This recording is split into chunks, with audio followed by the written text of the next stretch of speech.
Buenas tardes a todos, repito mis saludos, muchísimas gracias por participar de una nueva clase de la asignatura Estabilidad 3. Hoy comenzamos un nuevo capítulo de nuestro programa, de nuestra planificación, que recibe el nombre de Método de las Fuerzas, ¿sí?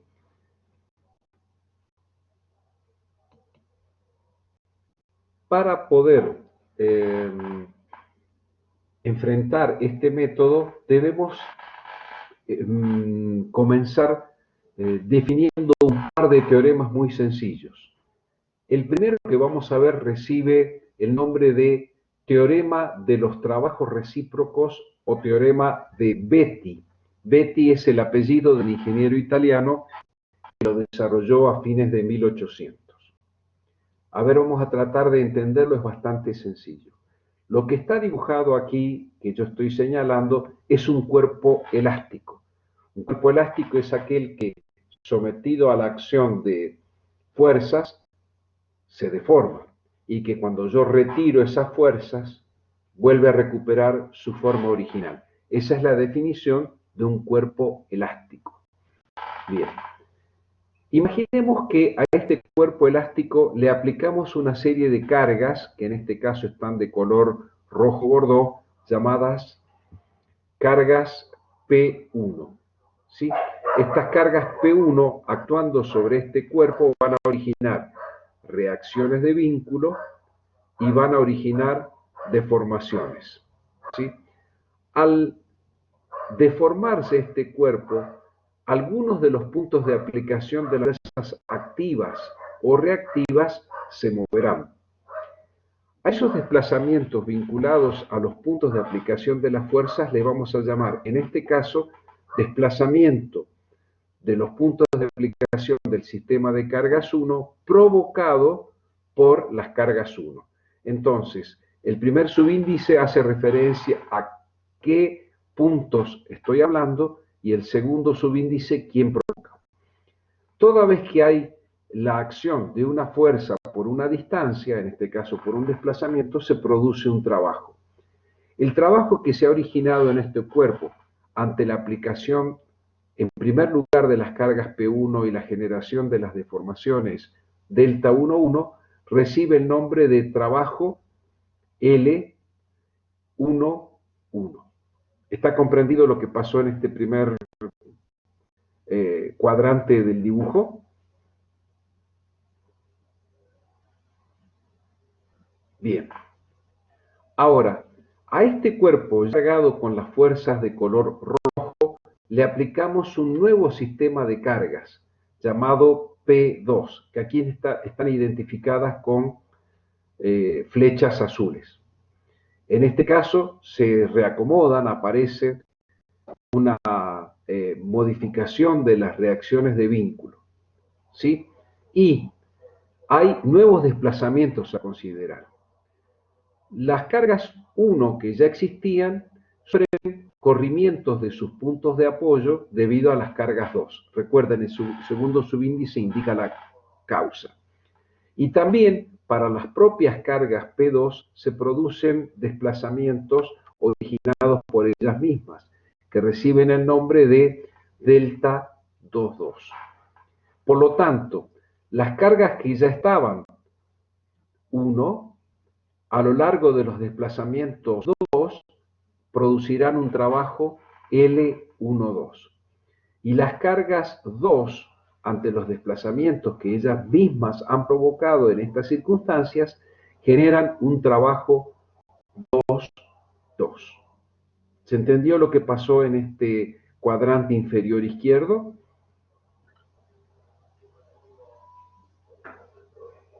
Bien. Vamos ahora al cuadrante superior derecho. Al mismo cuerpo que teníamos al principio, en vez de aplicarle primero la carga P1, le vamos a aplicar primero la carga P2, que son las flechitas marcadas con azul con sus respectivas reacciones de vínculo. Estas cargas originarán desplazamientos en correspondencia de sus propios puntos de aplicación provocados por ellas, por estas cargas P2. Y por lo tanto se producirá un trabajo L2,2 de estas fuerzas P2 a lo largo de los desplazamientos que ella misma genera. Luego, a este cuerpo, ya cargado con el sistema de cargas P2, le aplicamos un conjunto de fuerzas P1, que está acá en rojo. Ese conjunto de fuerzas P1 originará desplazamientos de los puntos de aplicación de las fuerzas 2 provocada por este segundo sistema de carga que estoy aplicando, que ahora es P1, y asimismo las P1 originarán desplazamientos de sus propios puntos de apoyo o de propios puntos de aplicación. Entonces, en el estado indicado en el cuarto cuadrante, yo voy a tener trabajos 1,1 y trabajos de las fuerzas 2 provocados por las deformaciones 1. ¿Qué observamos en el dibujo de la izquierda y en el dibujo de la derecha? Ambas circunstancias, con independencia del orden de aplicación de las cargas, llegan a los mismos resultados. Por consiguiente, los trabajos que se hayan producido en el caso de la izquierda y en el caso de la derecha deberían ser los mismos. ¿Cuánto valen los trabajos que se produjeron por la aplicación primero de P1 y luego de P2? Eran trabajo 1,1 más trabajo 1,2 más trabajo 2,2. En cambio, cuando aplico primero las cargas 2 y luego las cargas 1, los trabajos que he conseguido, la suma de todos son los trabajos 2,2, los trabajos 1,1 y los trabajos 2,1. Como estos trabajos totales tienen que ser iguales, me fijo que a la izquierda y a la derecha tengo términos del mismo valor. Por consiguiente, los puedo simplificar. Trabajo 1,1 a la izquierda lo simplifico con el trabajo 1,1 a la derecha. Trabajo 2,2 a la izquierda lo simplifico con el trabajo 2,2 de la derecha. Y me queda solamente trabajo 1,2 es igual a trabajo 2,1, que es el último término de esta igualdad. Entonces, fíjense, ¿qué es lo que estoy diciendo aquí? Que los trabajos generados a lo largo de las deformaciones del primer sistema de cargas por el segundo sistema de cargas es igual a los trabajos generados por el segundo sistema de cargas ante las deformaciones que genera el primer conjunto de cargas. Estos trabajos, fíjense que tienen los subíndices cambiados y por eso se llama ley de los trabajos recíprocos. ¿Qué es lo que dice el teorema de Betti? Que los trabajos recíprocos son iguales. ¿Se entendió esta simple demostración?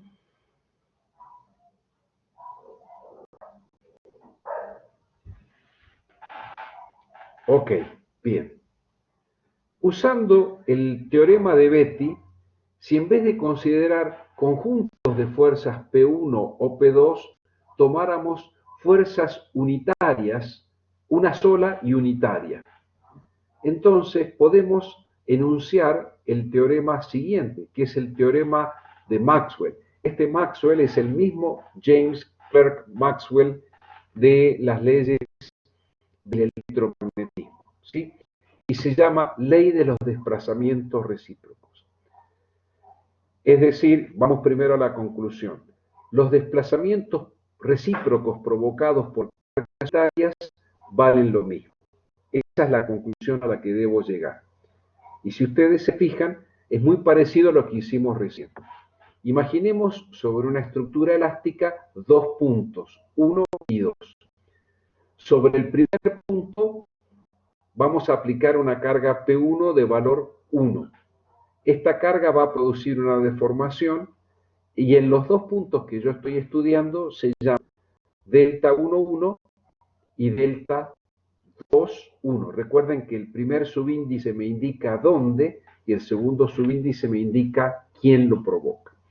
Sobre este cuerpo voy a aplicar, en el punto 2, una nueva carga de valor 1. Esto se va a deformar un poco más, va a tomar la figura roja de más abajo, y voy a tener dos nuevos desplazamientos.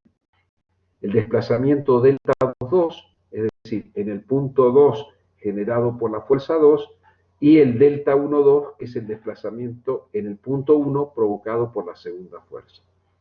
Es lo mismo que hicimos recién.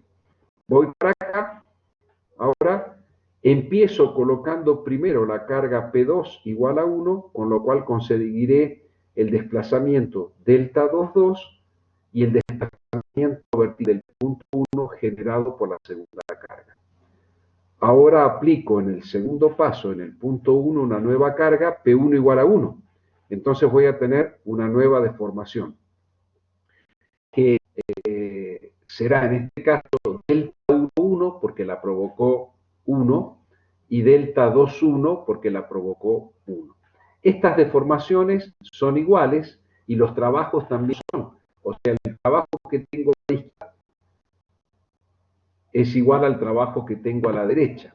Si cancelo o simplifico los trabajos que son iguales, me queda como antes. P1 por delta 1,2 igual a 2 por delta 2,1. Como P1 y P2 valen ambas 1, me queda que el desplazamiento 1,2 es igual al desplazamiento 2,1. Esto es en el caso exclusivamente de que las cargas sean únicas, una sola, y de valor unitario. Esto es lo que representa el teorema de Bell, que es un caso particular del teorema de Betti. Aunque en la historia, en realidad, Maxwell encontró primero esta relación y luego, unos 10 años después, encontró su teorema. Pero nosotros los estudiamos desde el punto de vista práctico y por eso damos primero el teorema de Betti y su aplicación más inmediata, que es el teorema de Maxwell. ¿Por qué el teorema de Maxwell lo estamos demostrando o lo estamos mencionando? Porque lo vamos a utilizar en el método de las fuerzas. ¿Qué es el método de las fuerzas que nosotros vamos a identificar con las letras MF? Es un procedimiento para el cálculo de estructuras planas hiperestáticas. Las barras son rectas y decimos que este método, junto con el de las deformaciones, que estudiamos en la unidad anterior, se llaman métodos troncales de la estática, porque son métodos que surgieron en el siglo XIX y que permitieron el desarrollo de la teoría de las estructuras desde un punto de vista científico.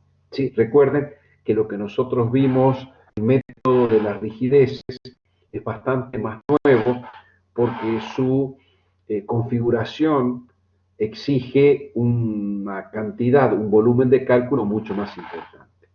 Este método de las fuerzas fue propuesto en 1864 por James Clerk Maxwell de la Universidad de Cambridge y posteriormente Otto Moore y Heinrich Müller en Alemania presentaron una ampliación de este mismo método, con lo cual Maxwell, Moore y Heinrich Müller son llamados los cursores del método de las fuerzas. Bien, ¿cuáles son las bases desde las cuales parte el método de las fuerzas? Es un procedimiento, es decir, es una serie de pasos que yo estoy aprendiendo que permite resolver estructuras hiperestáticas de barras. Fíjense, las estructuras tienen que ser hiperestáticas. Si son isostáticas, no necesito el método de las fuerzas. ¿Cuáles son los constituyentes del sistema de la estructura? Barras. ¿Sí? ¿Cómo procedo con el método de las fuerzas? Estableciendo las llamadas ecuaciones de compatibilidad geométrica, que las vamos a identificar con la abreviatura ECG, ecuaciones de compatibilidad geométrica. No se asusten porque esta definición que vamos a dar a continuación probablemente les cueste un poquito entenderla, pero cuando veamos el ejemplo se les van a aclarar todas las dudas. Una ecuación de compatibilidad geométrica es una expresión algebraica, es decir, tendré una operación de producto, división, suma, resta, que relacionan desplazamientos de ciertos puntos de la estructura isostática fundamental, que ya conocíamos que era, relacionados con las incógnitas de fuerza que yo adopto. Es decir, cuando a una estructura hiperestática le quito, como hacía en el principio de los trabajos virtuales, restricciones, puedo llegar a transformarla en una estructura isostática. Eso se llama sistema isostático fundamental. A esas fuerzas que yo he retirado, esas restricciones que he retirado, les llamo fuerzas superabundantes y son las incógnitas del problema. Les llamaremos X sub 1, X sub 2, X sub N. N es la cantidad de incógnitas que tengo, que deberá ser igual al grado de hiperestaticidad. Estas incógnitas vamos a ver que aparecen de manera explícita en las ecuaciones de compatibilidad geométrica. Y cuando yo combino estas deformaciones en el sistema isostático fundamental y las comparo con lo que sucede en la estructura real llamada ER, tengo una ecuación.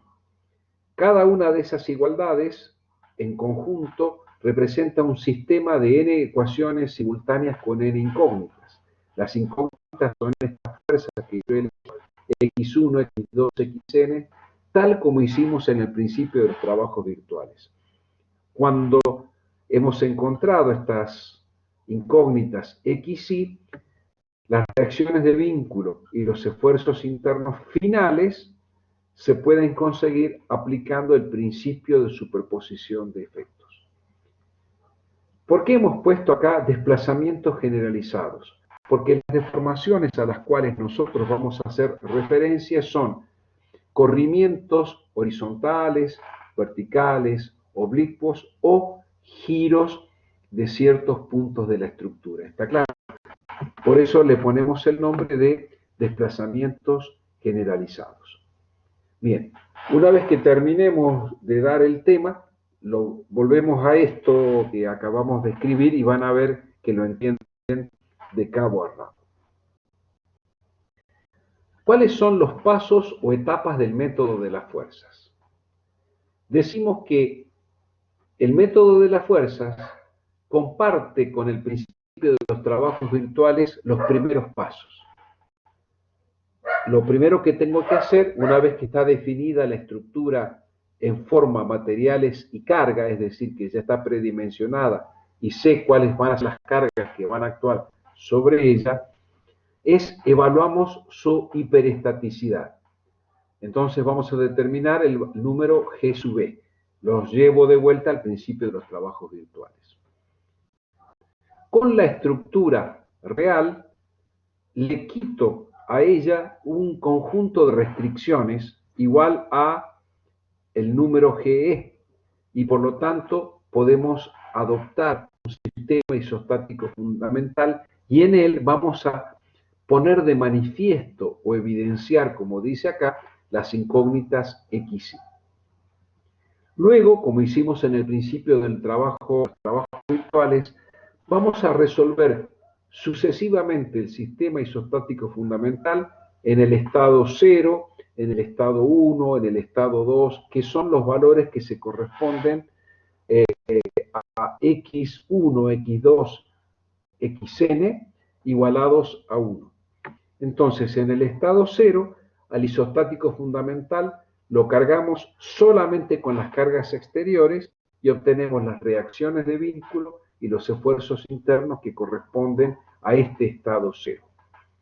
Pero lo que vamos a hacer, que no hacíamos en el principio de los trabajos virtuales, es imaginarnos, hacer un esquema de la posible forma en la cual este cuerpo se va a deformar, la manera en la cual se va a deformar y cuáles son esos desplazamientos que van a estar relacionados con las incógnitas. Luego, al sistema isostático fundamental lo cargamos con x1 igual a 1, con x2 igual a 1, etc. Encontramos reacciones de vínculo, encontramos esfuerzos internos y nuevamente en cada caso imaginamos cómo puede ser la deformada para tener en cuenta las respectivas deformaciones vinculadas con incógnitas. ¿Sí?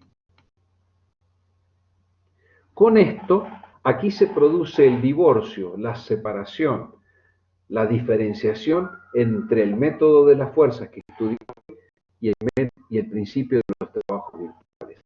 Porque en este quinto paso, yo en vez de plantear ecuaciones de compatibilidad, perdón, en vez de plantear el principio de los trabajos virtuales, voy a plantear ecuaciones de compatibilidad.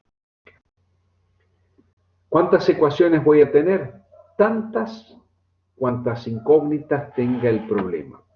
Voy a sumarlas, las voy a igualar a los desplazamientos que ocurren en la estructura real. Ahora yo voy a llamar verdaderos desplazamientos generalizados. Me va a quedar entonces un sistema de n ecuaciones con n incógnitas que nos permite encontrar los valores de x1, x2, x. ¿Sí? Este comentario es un recordatorio de lo que habíamos indicado antes. Si eventualmente al resolver el problema, una o varias de las x un valor negativo, lo único que decir es que en la estructura real, bajo las cargas que están siendo consideradas, el sentido verdadero será al revés del concedero. Es lo único que quiere decir si asigno menos. Y si me diera 0, quiere decir que esta incógnita en particular no trabaja para las cargas exteriores aplicadas. Como acá, si yo aplico cargas distintas, tengo un sistema de ecuaciones diferente y probablemente esta incógnita ya no sea igual a 0, sino sea distinta de 0.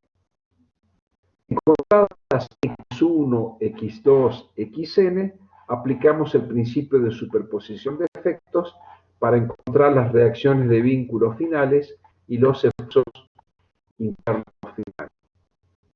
Si eventualmente, desde el punto de vista del análisis estructural, me interesaran otras deformaciones, como ya tengo un sistema isostático fundamental, ya está resuelto la estructura, utilizo el método de la carga unitaria que estudiamos en su momento con el principio de los trabajos virtuales. ¿Sí?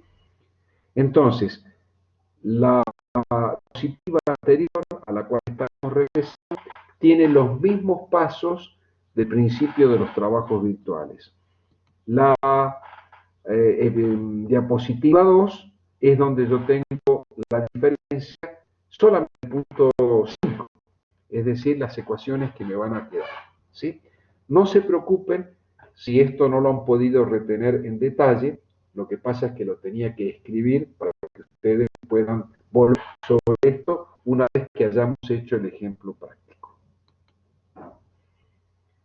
Entonces, vamos a resolver una estructura de alma llena, en este caso son las que tienen norma de flexión, pero el que hicimos, del cual hicimos uso cuando estudiamos el principio de los trabajos virtuales. Es un pórtico hiperestático plano, de barra recta, en el cual conocemos la geometría, las condiciones de apoyo, las características geométrico-mecánicas de las barras, y que está solicitado por un conjunto de cargas. Vuelvo a ver, se trata de un polo de 2 columnas y un dintel, solicitado por una carga uniformemente distribuida de valor U de 20 kN sobre metros, donde conozco el valor L, conozco el valor H, ambas columnas tienen la misma altura y las voy a identificar a los nudos, los voy a identificar con letras mayúsculas de imprenta. Vamos a decir que el módulo de la edad es constante, es decir, es el mismo para las 3 barras y le voy a dar arbitrariamente el valor 1, podría darle el valor que corresponda de acuerdo al material, y voy a trabajar con inercia relativas. Voy a decir que la inercia de la columna de la izquierda y de la derecha, una vez que las calcule, son iguales y le voy a tomar ese valor 1. Calculo el momento de inercia del dintel y lo divido en la columna y me da 5. Esto es lo que se llaman inercias relativas.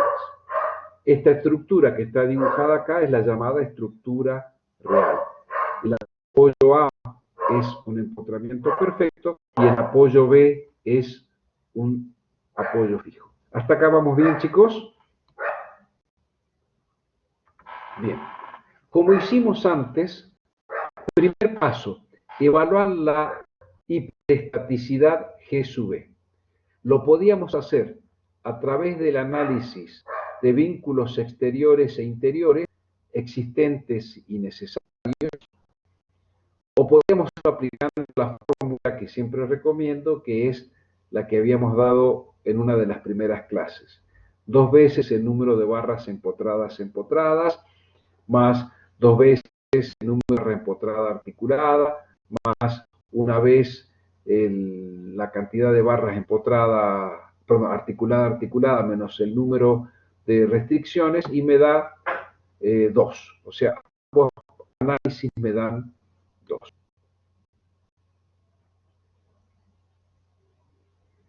Luego elegimos un sistema isostático fundamental. ¿Qué es el sistema isostático fundamental? Es una estructura isostática derivada de la real, donde hemos suprimido con criterio vínculos internos y o externos en la cantidad G sub E, y se reemplazan por las fuerzas viscosas X, Y, que son las fuerzas que yo voy a tener que encontrar. Si en este sistema isostático fundamental que yo tengo, que he elegido, conociera los verdaderos valores de estas fuerzas incógnitas, la estructura isostática se comportaría de la misma manera que la estructura real. Encontrar los valores de X1, X2, Xn es resolver parcialmente el problema. Muy bien. Entonces, en este ejemplo, hemos decidido al empotramiento perfecto reemplazar el momento por la primera incógnita estática X1, que la pusimos en sentido horario. Podría ser que la ponga en sentido antihorario, no pasa nada. Y al apoyo fijo de la derecha lo hemos transformado en un apoyo móvil. Entonces, esa reacción que impide el movimiento horizontal de este punto se llama X2. Y esta fuerza que hace que el giro sea nulo en el punto A se llama X1. Este es el sistema isostático fundamental, está sometido a las cargas Q, y X1 y X2 son los valores de las incógnitas del problema. Repito, perfectamente podría haber puesto X1 en sentido antihorario y X2 de izquierda a derecha. No pasa nada, porque esto es una hipótesis de trabajo. ¿Qué hacemos ahora? Sobre el sistema isostático fundamental aplicamos las cargas exteriores. Esto se llama estado X0. Y no aparece ninguna de las incógnitas. No tomamos valores para ninguna de ellas. Encontramos las reacciones de vínculo R0 y momento normal y corte en el estado 0, es decir, provocado por las cargas exteriores. Esto ya lo habíamos hecho. Estoy reutilizando las figuras que teníamos en el principio de los trabajos virtuales. Entonces, apoyándome en el punto A, momentos con respecto a ese punto igual a 0, y encuentro que la vertical en B vale 50 kilonewtons en sentido ascendente. Tomando momentos en el punto B, como HA0 pasa por el punto B, su recta de acción, voy a poder encontrar el valor de BA0, que resulta ser también de 50 kilonewtons ascendentes. Chequeo que la resultante de Q me dé la suma de vertical en A0 más vertical en B0. A su vez, si hago sumatoria de fuerzas horizontales igual a 0, como tengo una única fuerza horizontal, esta tiene que ser igual a 0, por lo tanto tengo ya determinadas las R0. ¿Hasta acá me siguieron, chicos, más o menos?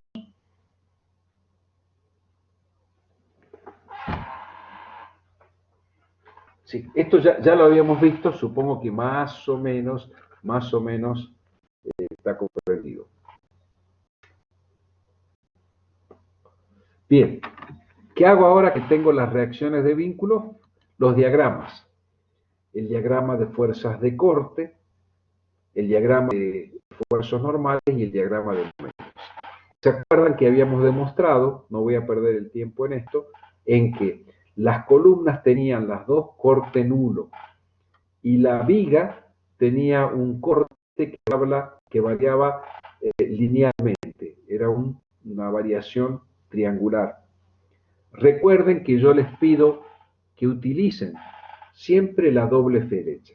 La doble flecha quiere decir que si yo voy de izquierda a derecha, el corte es ascendente. Pero si vengo de derecha a izquierda, la resultante me da descendente. Cuando paso la mitad del dintel, la fuerza de corte, que es la parte correspondiente de la carga distribuida menos la reacción vertical en A, ya es descendente. Por eso la flecha va para abajo. Si viniera por otro lado, a B sub B le resto la resultante parcial de este pedacito de viga y vería que predomina la vertical en B. Por lo tanto, la flecha iría para arriba. Tienen el mismo valor numérico, pero distinto sentido. ¿Sí? Bien. Digamos que hay una vinculación entre el diagrama de fuerzas activas y el diagrama de corte, tal que si la carga es constante, el corte varía linealmente. Eso lo habíamos visto en estabilidad 1. Bien. El momento flector es la suma algebraica de todos los momentos provocados por las fuerzas activas y reactivas a la izquierda de la sección considerada.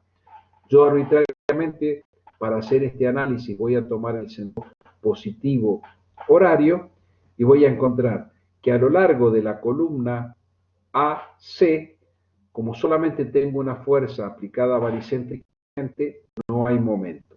Y lo mismo me pasa en la columna BD.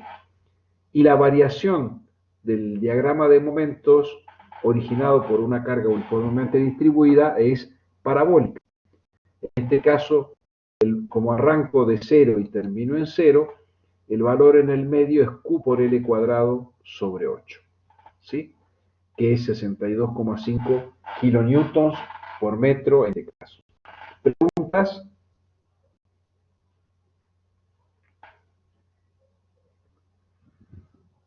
¿Preguntas, chicos? ¿Ninguna? Bueno.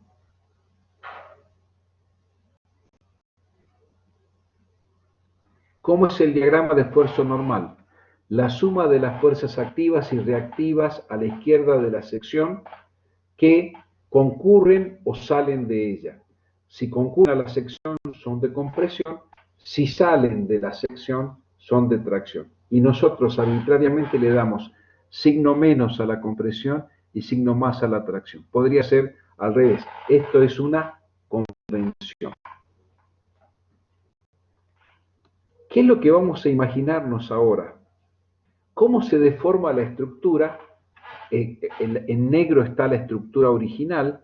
Si yo le aplico una carga uniformemente distribuida, el dintel, ¿qué puede ocurrir? Que la pata de la derecha, que era el punto B, se desplace hacia la izquierda o hacia la derecha. Yo me imagino, pero eso es irrelevante en nuestro análisis, que se va a mover de izquierda a derecha. Si se mueve de izquierda a derecha, la configuración deformada es más o menos, con cierta lógica, la que tenemos indicada en color azul. Al desplazamiento del punto 2 provocado por las cargas exteriores, le llamo delta 2, 0. A su vez, como en la primera incógnita era un momento, ¿cuál es la deformación asociada a un momento? Un giro. Por lo tanto, me interesa el giro en este punto, es decir, cuánto varió desde la verticalidad que tenía originalmente hasta la tangente que tengo ahora luego de la deformación. Y a esa deformación le voy a llamar delta 1, 0. Primer número me indica en correspondencia con qué incógnita estoy trabajando. Y segundo subíndice me indica quién la está provocando. En este caso, las dos deformaciones que me interesan son estas. El cuerpo se deforma en todos sus puntos, pero solo me interesa destacar la deformación en correspondencia con la incógnita 1 y en correspondencia con la incógnita 2. ¿Sí? ¿Se entendió este dibujo? ¿Sí, chicos? Ustedes podrían haber supuesto que se deformaba de otra manera, es decir, que tenía un giro para la izquierda y que este punto venía para acá. No pasa nada. Simplemente yo los dibujo para que podamos entender luego cómo hacemos la superposición de efectos. Bien. Ahora al sistema isostático fundamental le aplicamos una única carga, que es la primera incógnita igualada a 1. Y esto se llama estado 1. Como es isostático, puedo encontrar las reacciones de vínculo que se llamarán R1 y los esfuerzos internos que se llamarán M1, N1 y U1. Nuevamente, como pasaba en el principio de los trabajos virtuales, esta fuerza que yo estoy aplicando es una carga virtual y arbitraria. Yo le di el valor 1, le podría haber dado el valor 1000, dependiendo de la unidad con la que yo trabajo. Siempre es más cómodo trabajar con 1, 1 kilonewton en este caso. Entonces, ¿qué es lo que hago? Perdón, la incógnita primera era un momento, así que es kilonewton por metro. Este valor de x1 voy a encontrar la reacción BB1, la BA1 que será de igual valor absoluto y sentido contrario, y voy a encontrar que H1 vale 0. ¿Hace falta insistir en este análisis o está entendido de dónde salen estos valores, chicos?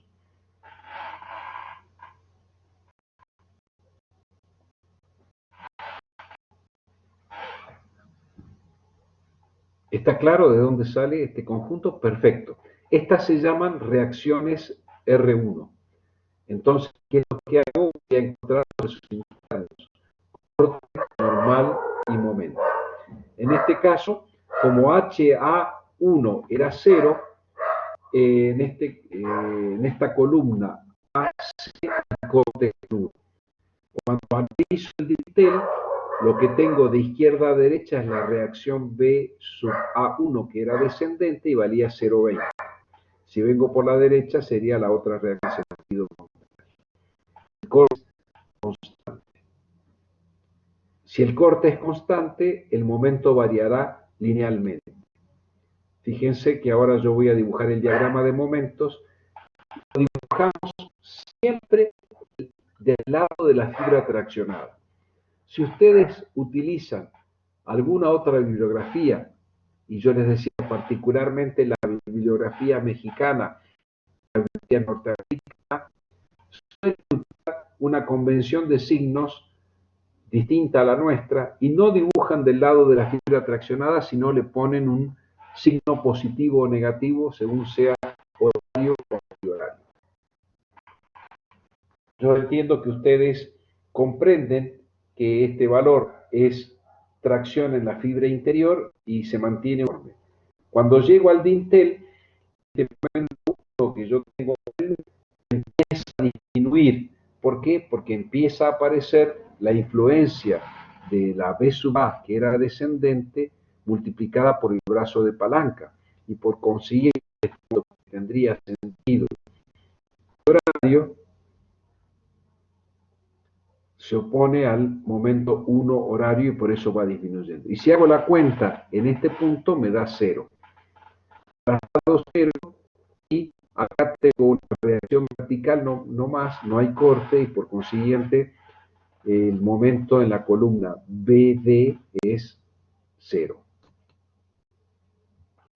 El diagrama de esfuerzos normales es tracción a la izquierda y compresión a la derecha. Simplemente hago el análisis de cuáles son las fuerzas que están a la izquierda de la sección considerada. ¿Sí? Esto tiene una lógica. En un momento unitario en el punto A, el pórtico trata de girar en el sentido horario. Se opone entonces una reacción vertical acá y aparece una reacción horizontal de sentido contrario, perdón, vertical de sentido contrario. Esto me da el signo más.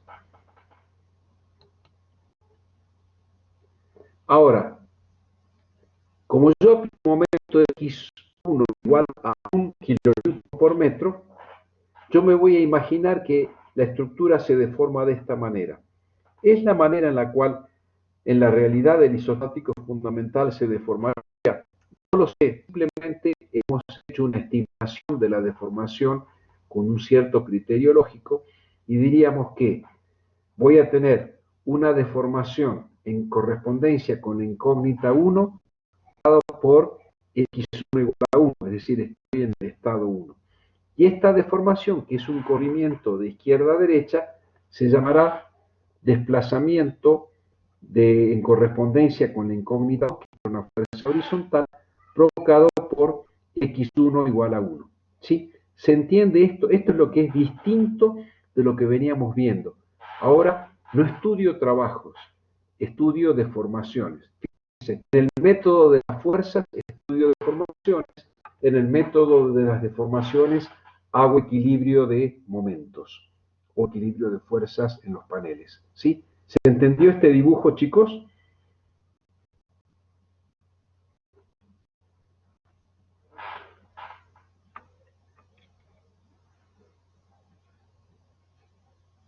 Bien. A ver, decía que, a ver, cuando me preguntan último, ¿a qué hacen referencia? Dice, si puedo repetir lo último, ¿a qué hacían referencia? Los subíndices, las deformaciones, perdón, ¿a qué me estaban preguntando? Bien, en el método que llamábamos nosotros principio de los trabajos virtuales, yo calculaba trabajos. En el método de las fuerzas, yo trabajo con ecuaciones. ¿Sí? El nombre es método de las fuerzas porque las incógnitas son fuerzas. En el método que vimos anteriormente, método de las deformaciones, incógnitas eran deformaciones, pero las ecuaciones que yo usaba eran de equilibrio de momentos. Acá utilizo ecuaciones de compatibilidad geométrica, como vamos a ver dentro de unas diapositivas. ¿Sí? ¿Contestado lo que preguntaban? Ok, gracias, Federico. Bien. Ahora, a mi sistema isostático fundamental lo voy a solicitar únicamente con la incógnita x2, que era una fuerza horizontal, igual a 1. ¿Un qué? Una tonelada, un kilonewton, lo que ustedes quieran. Siempre utilicemos sistemas de unidades compatibles. ¿Sí? Si yo aplico esta carga, como es un sistema isostático, podré encontrar las reacciones de vínculo y los esfuerzos internos M, N y Q por X2 igual a 1. Y subíndice me indica que estoy en el estado 2. ¿Y qué es el estado 2?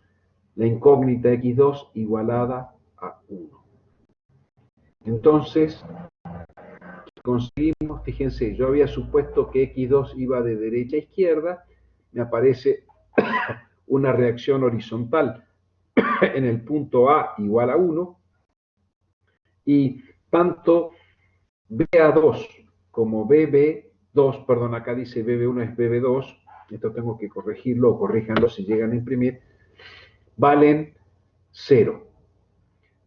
Entonces tenemos un conjunto de reacciones de vínculo que llamamos las R2. Por favor, fíjense, aquí hay un error, dice BB1 1 y esto debería ser BB2. Recuérdenlo, por favor. Esto está mal. Acá yo he puesto BB1 y debería ser BB2. ¿Se van a acordar, chicos? Recuerden, estoy en el estado 2. Por consiguiente, el subíndice segundo debe ser 2. Ok, gracias María Fernanda.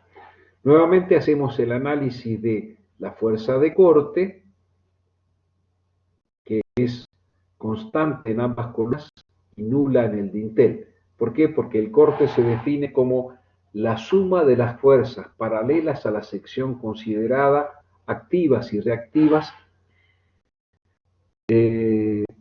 paralelas a dicha sección. Entonces, como la reacción HA2 era de izquierda a derecha, arranco con el valor 1. Quiere decir que si viniera por el otro lado, sería la flechita de sentido contrario. Cuando llego a este punto, la suma de las fuerzas que tengo a la izquierda son exclusivamente HA2, que era igual a 1. Por eso la flechita por arriba es de izquierda a derecha. Y cierra el diagrama de corte con la fuerza X2 igual a 1. Este diagrama se llama corte 2. El momento 2, donde el corte es constante, la variación del momento es lineal. Y donde el corte es nulo, la variación del momento es constante. ¿Sí? Momento 0 en este punto, y a medida que me desplazo arriba, la fuerza horizontal HA2 igual a 1 va teniendo un brazo de palanca y generándome un momento antihorario. Por lo tanto, me genera también tracción en la fibra. Cuando llego a este punto, la tracción sigue estando en la fibra superior, pero en el desplazamiento a través del eje del dintel, el momento permanece constante, es igual a la fuerza HA2 igual a 1 por esta altura que era 3,50 metros. En el nudo, el momento va a ser 3,5 y cuando empiezo a bajar, la fuerza HA2, que tenía un brazo de palanca original de 3,5, empieza a tener un brazo de palanca cada vez más chico, porque es la distancia entre su recta de acción y la sección considerada. Por consiguiente, el momento en este punto termina siendo 0. Y luego, ¿cómo sería el diagrama de fuerzas normales? Ante la aplicación de una carga horizontal a la izquierda, de valor unitario y sentido derecha-izquierda, vimos que tenía corte, pero no tengo reacciones verticales. Por consiguiente, ambas columnas, A, C y la columna B, D, tienen esfuerzo normal nulo. En cambio, en el dintel, si considero lo que sucede a la izquierda de yo tengo una fuerza de izquierda a derecha que es HA2, que valía 1. Por eso entonces el esfuerzo es de compresión, porque llego a la sección y tiene el valor 1. Este lo puedo escribir o dibujar arriba del dintel o debajo del dintel, mientras le ponga un signo que sea compatible con la convención que yo estoy utilizando. Hasta aquí vamos bien. Esto era igual que lo que hacíamos en el método llamado principio de los trabajos virtuales. Bien. Ahora, la estructura oral es la estructura negra, ¿sí? Dibujada con virome negra. Si yo le aplico una carga X2 unitaria de derecha a izquierda, me puedo imaginar que este apoyo móvil se va a desplazar así, es decir, de derecha a izquierda. Y la estructura se va a deformar más o menos como se ve acá, ¿sí? Entonces, voy a tener un desplazamiento horizontal llamado delta 22 y un giro en correspondencia con la primera incógnita llamada delta 12. Recuerden, el primer subíndice me dice en correspondencia con qué incógnita estoy hablando, y el segundo subíndice me dice quién es el que la está generando la deformación. ¿Sí? Como ya no tengo más estados X, Y, estados Y, puedo proceder a formular las ecuaciones de compatibilidad geométrica. ¿Sí?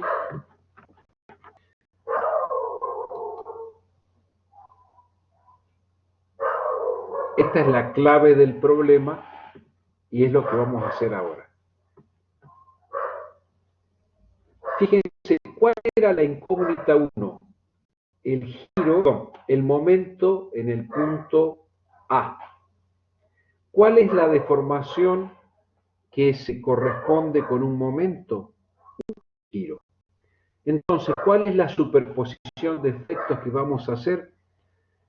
La deformación giro en el punto A, que es el punto 1, provocado por las cargas exteriores, más x1 veces, que no lo conozco, el giro delta 1,1, más x2 veces el giro delta 1,2, toda esa suma, si yo tuviese aplicado los valores correctos de x1 y de x2, me tendría que dar el giro verdadero en ese punto. Como el punto A es un empotramiento perfecto en la estructura real, ¿cuál es el giro que se corresponde con un empotramiento perfecto? 0. Entonces, esta es mi primera ecuación de compatibilidad geométrica. ¿Qué son los delta y j? Son las deformaciones en correspondencia con la incógnita 1 y provocadas sucesivamente por el estado 0, el estado 1 y el estado 2. Fíjense que en estos tres coeficientes que todavía no he dicho cómo los vamos a calcular, el primer subíndice es 1 y el segundo subíndice es la causa. Estado 0, estado 1 y estado 2. No me acompaña en cuanto a la velocidad la manito. ¿Se entendió lo que dice acá?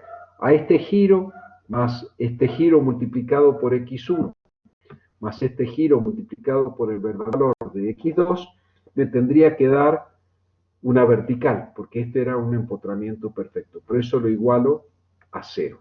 ¿Se entendió la primera ecuación?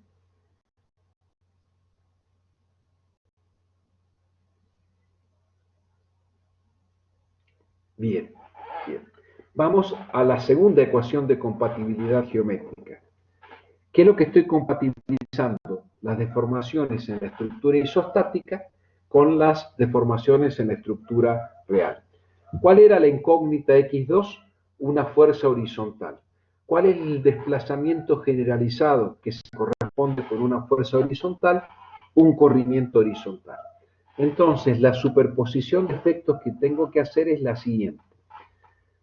Al desplazamiento horizontal del punto B, que es 2, provocado por las cargas exteriores, más x1 veces el desplazamiento horizontal del punto B, provocado por el estado x1 igual a 1, más x2 veces el desplazamiento del punto B o punto 2, provocado por el estado 2, esa suma me tiene que dar el verdadero corrimiento en la estructura real del punto B. Como el punto B era un apoyo fijo, su corrimiento horizontal vale 0. O sea, a la izquierda hago una superposición de efectos y a la derecha pongo el valor de la estructura real. ¿Se entendió esta segunda ecuación?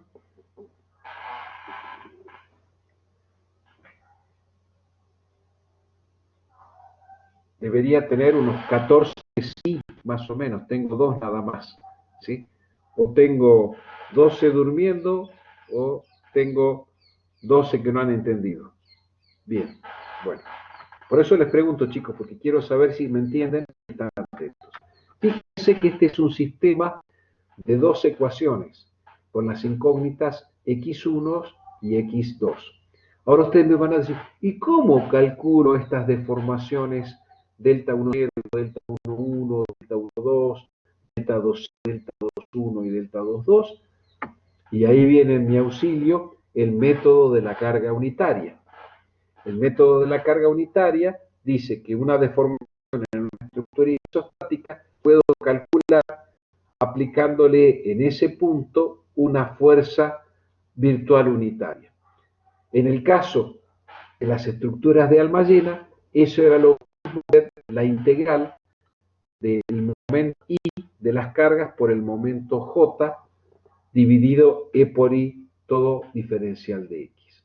Entonces, como aquí vamos a despreciar el efecto de las deformaciones de corte y de las deformaciones de fuerza normal, el cálculo de las deformaciones delta y J va a ser simplemente la integral de los momentos MI por los momentos J dividido el E por I de cada barra por diferencial de X. Esto no es ni más ni menos que el método de la carga unitaria.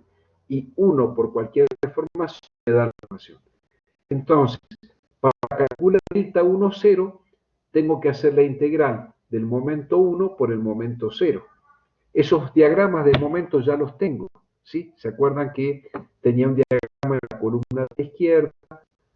Son dos diagramas en la columna de la izquierda, dos diagramas en el dintel y dos diagramas en la columna de la derecha. Con las tablas de Moore, que me interesa solamente integral del medio, reemplazo los valores, una integral, producto de integrales de una variación lineal con una variación parabólica es un tercio del producto de los momentos por la luz dividido el E por I. Cuidado, el E que tengo que usar es el que corresponde a la barra dintel, que era 1, y el momento de inercia que tengo que utilizar era el del dintel, que valía 5.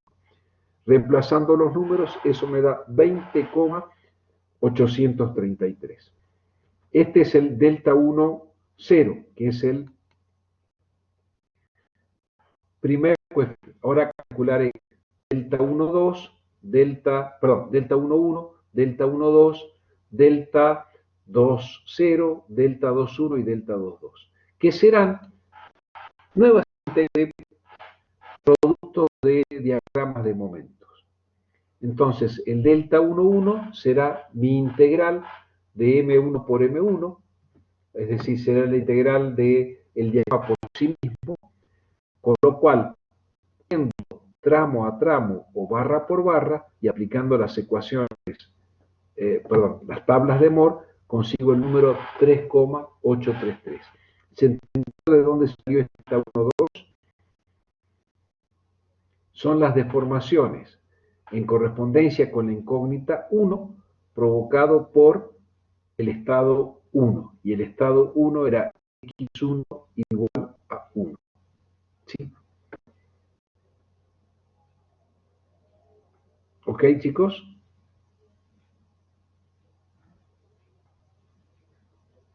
Bien. Bueno. ¿Qué será delta 1, 2? Delta 1, 2 será la integral del diagrama de momentos M1 por el diagrama de momentos M2, ambos provocados por cargas unitarias. Hago la integral de este momento, no lo voy a detallar tanto, y me da el valor menos 7,875. ¿Sí?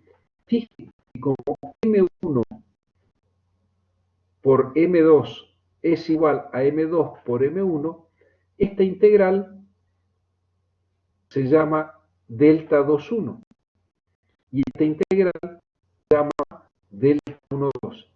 ¿Y a qué conclusión he llegado? Fíjense que he conseguido el teorema de Maxwell, es decir, las deformaciones recíprocas son iguales, valor absoluto y sí. ¿Sí? Fíjense, por eso explicamos primero el teorema de Maxwell.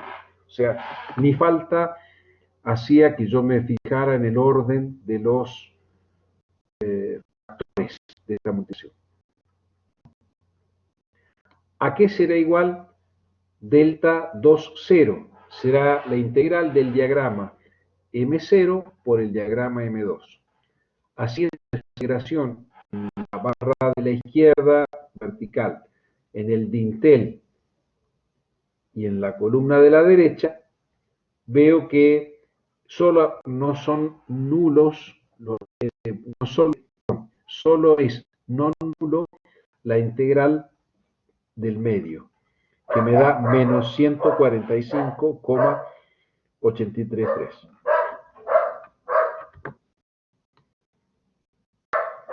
Como el delta 1,2 será igual al delta 2,1, no necesito calcularlo de vuelta. Y me voy al último término. Delta 2,2 por el método de la carga unitaria aplicado a estructuras de Almayera será la integral del producto de los diagramas de momento. En este caso, los dos subíndices son 2, por lo tanto tengo que integrar el producto de M2 y M2. Hago toda la operación, como habíamos visto con las tablas de Moore, y reemplazando los valores de las fórmulas que correspondan, obtenemos el valor más 30,8333. ¿Sí? Fíjense, ya tengo los 6 coeficientes de deformación. Estas son deformaciones. ¿De dónde las he sacado? Del método de la carga horaria. Por eso enseñamos primero el principio de los trabajos virtuales. ¿Comprendido?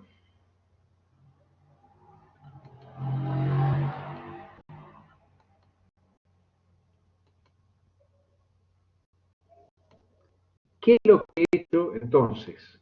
He encontrado estos coeficientes, perdón, me pasé. Encontré esta deformación, la deformación. Esta es igual a la deformación por el teorema de Maxwell.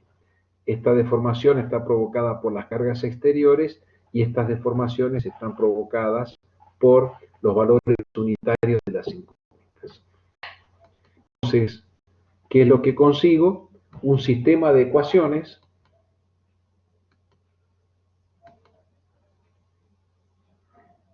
esto era delta 2,0, perdón, delta 1, esto era delta 1,1, esto era delta 1,2, que es igual a delta 2,1. Esto es delta 2,0 y esto es delta 2,2. En el primer caso, el primer miembro está igualado a 0 porque no hay giro en el punto A. Y en el segundo caso, el primer miembro está igualado a 0 porque no hay corrimiento horizontal. Sistema de dos ecuaciones con dos incógnitas que lo resuelvo por el método que yo desee. Que he encontrado que x1 vale 3,15 y que x2 vale 4,18. 3,15 que en un momento tendrá entonces unidades kilonewton por metro si he trabajado de manera coherente. Y x2 tiene unidades kilonewton porque es una fuerza horizontal. Tengo entonces la reacción de vínculo en el punto A, momento, y la reacción de vínculo fuerza horizontal en el punto B, que es la base de la columna. Repetimos lo que dijimos anteriormente. Si alguna de las dos de estos números que tengo acá me diera negativo, quiere decir que en la realidad el momento es en el sentido contrario, fuerza va de izquierda a derecha. Y si alguno me diera 0, quiere decir que ante esas cargas exclusivamente, y repito, ante esas cargas exclusivamente, no hace falta la reacción de vínculo del momento o la reacción de vínculo horizontal a la derecha es 0. Pero exclusivamente para estas cargas. Recuerden que si yo tomo otras cargas, lo que se modifica en este sistema de ecuaciones es el término independiente.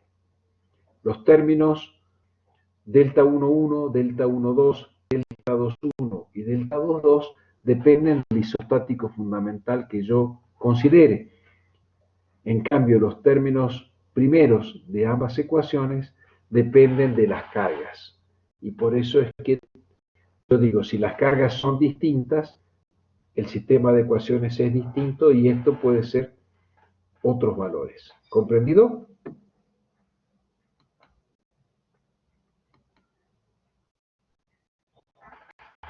Con el principio de superposición de efectos, calculo las reacciones finales. Yo ya tenía las R0, las R1 y las R2.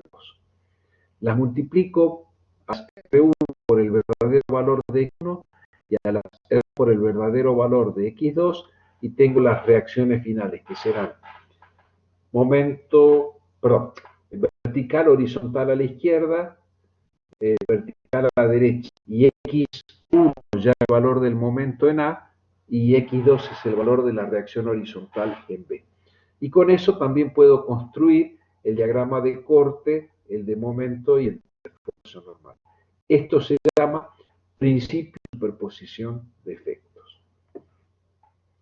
Es decir, he resuelto la estructura que me da, como habíamos hecho antes, lo mismo. Tengo esfuerzo normal.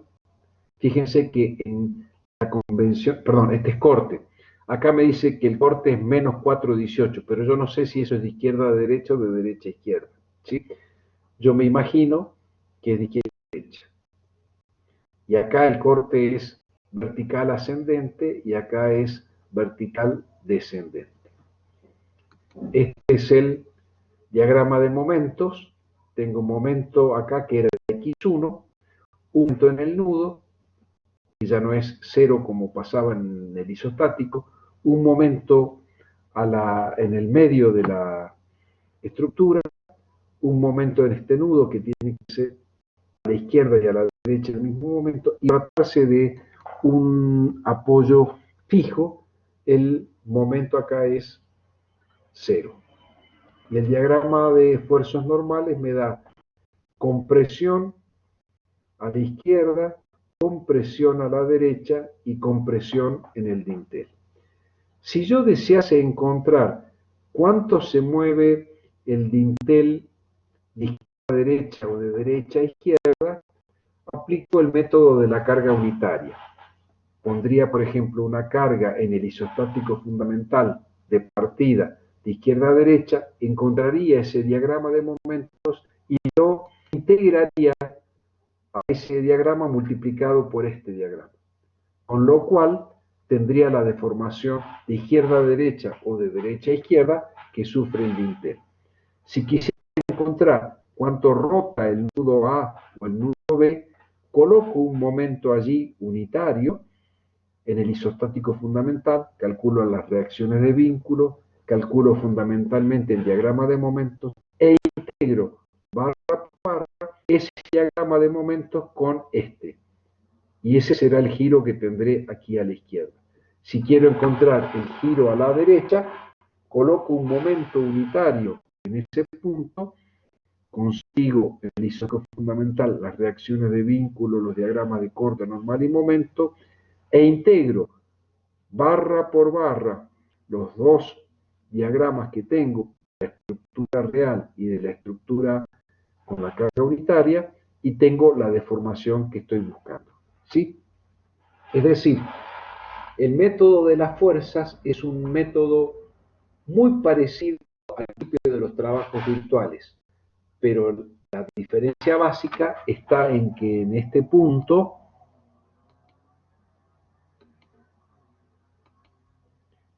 yo me divorcio del método de los principios de los trabajos virtuales porque voy a plantear ecuaciones de compatibilidad geométrica. Esto es una suma de ecuaciones. La ecuación 2 es una suma de deformaciones. Como pueden ser corrimientos o giros, yo les llamo desplazamientos generalizados. ¿Sí? ¿Se entendió entonces cómo funciona el principio de el método de las fuerzas en estructuras de alma llena?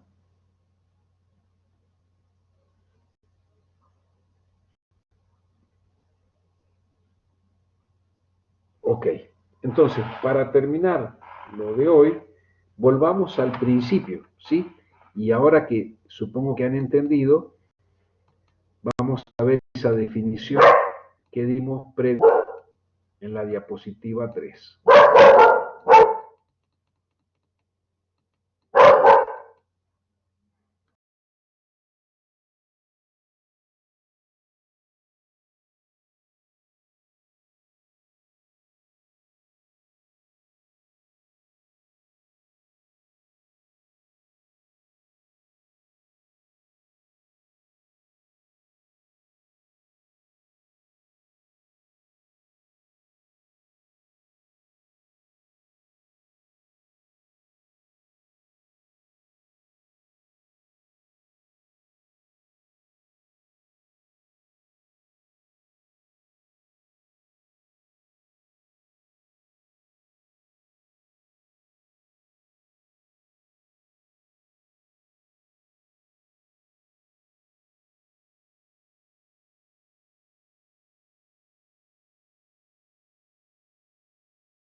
Hola chicos, perdón, había desactivado mi micrófono porque estaba ladrando mi perro, perdón. Les decía que me doy cuenta ahora que en esta diapositiva hay un pequeño error porque el cálculo me tiene que dar 2, pero yo no tengo 3 barras empotradas, tengo 2 barras empotradas y una empotrada articulada, ¿de acuerdo? ¿Sí? No tengo ninguna articulada, esto está bien, ¿sí? Y tengo 2 nudos acá y uno acá. Por eso entonces me da, de casualidad me vuelve a dar lo mismo. 3 por 2 es 6, más 2 es 5, 5 más 5 es 10. 3 por 2 es 6, más 2 es 8, 10 menos 8 es 2. ¿Sí? O sea, esta ecuación, perdón, está incorrecta. Entonces recuérdenlo, por favor, porque si no van a decir, oh, acá dónde está este dato. Me dio 2 de casualidad, aunque está mal planteada aquí. ¿Sí? Yo lo voy a corregir a esto y cuando suba el PDF voy a poner el PDF corregido. ¿Les parece bien? Para que no quede esto mal para cuando ustedes lo utilicen como material de estudio. ¿Ok? ¿Me entendieron lo que les estoy diciendo, no? Acabo de descubrir que hay un error acá. Y de casualidad me dio bien, pero es una casualidad.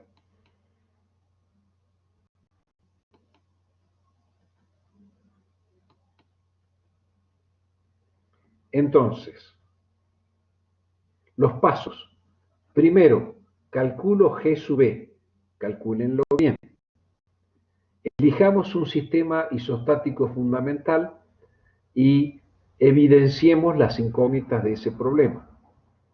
Resolvemos el isostático fundamental en estado 0, en el estado 1, 2, 3, tantas veces como incógnitas tenga el problema. Luego, planteamos las ecuaciones de compatibilidad geométrica. ¿Dónde debo plantear las ecuaciones de compatibilidad geométrica que son sumas de deformaciones o desplazamientos en correspondencia con las incógnitas 1, 2, 3, n? Por eso hay tantas ecuaciones como incógnitas tenga el problema. Y eso debo igualarlo siempre a lo que sucede con la estructura real. Cuidado, que por ahí una condición de la estructura podría ser que se mueva un vínculo vertical u horizontalmente. Y eso me va a cambiar, no va a estar igualado a 0, sino va a estar igualado a alguna deformación. Con este sistema de ecuaciones de compatibilidad geométrica encuentro las incógnitas, aplico el principio de superposición de efectos y encuentro los valores de R final, M, N y Q final. Y si necesito otras deformaciones en la estructura que pudiesen ser importantes, como ya tengo el diagrama final de momentos, coloco una carga unitaria, una fuerza o un momento, y aplico aplico el método de la carga unitaria o principio de los trabajos virtuales. Y ahora volvamos a la definición.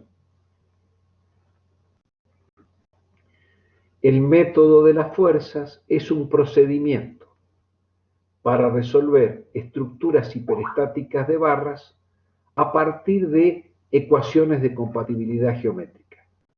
¿Qué son estas ecuaciones de compatibilidad geométrica?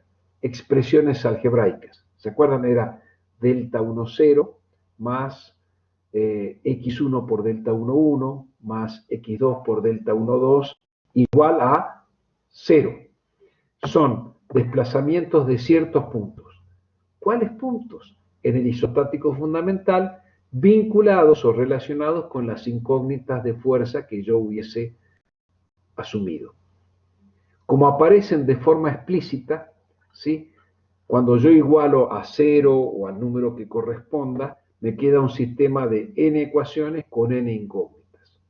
Encontradas x1, x2, xn, con el principio de superposición de efectos, puedo encontrar los valores finales de las reacciones de vínculo y de los esfuerzos internos. ¿Se comprendió entonces el método de las fuerzas, chicos?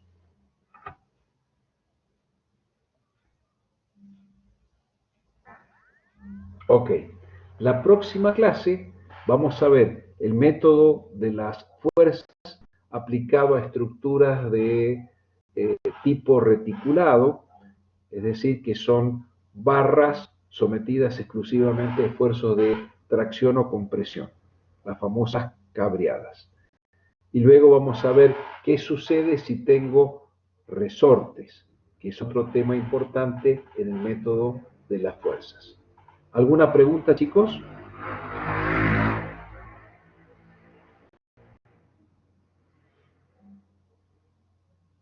Juan Pablo, ninguna.